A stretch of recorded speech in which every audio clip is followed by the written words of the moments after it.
As of yesterday, Governor Kristi Noem facing a ban from all 9 of South Dakota's tribal communities. The Flandreau Santee Sioux Tribe becoming the final tribe to bar the governor. In continuing coverage, this latest ban comes on the heels of a news conference in Pierre where the governor appeared to double down on the very rhetoric tribes took offense to, such as comments about Mexican cartels operating on South Dakota reservations. The Flandreau Santee Sioux Tribe is asking the governor to clarify her statements as well as issue an apology to the tribes.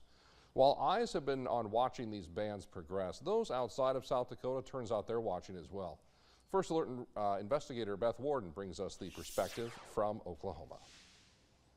With the 9th and final tribe to ban Governor Kristi Noem, some may be asking what's next and how could this affect tribal sovereignty nationwide. We talked to tribal law experts to bring you their insight.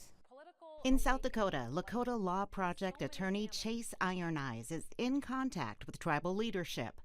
The Great Plains Tribal Chair Association is going to meet very soon. Tribal leaders are certainly gathering and are trying to be effective, competent administrators, at the same time dream big on how to rebuild our nations. That work is happening. Representative Sean Bordeaux of Mission says, "I'm thankful for the people of the Flandreau Santee Sioux Tribe for their stance with the other tribes in the state.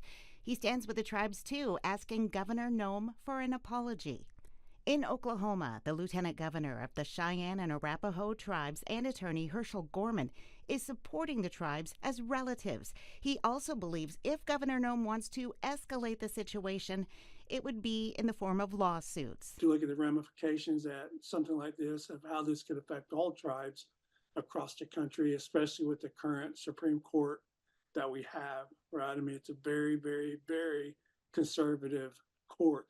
A Supreme Court decision could change the stance of the tribes being considered a race versus a nation, which could drastically change the landscape nationwide.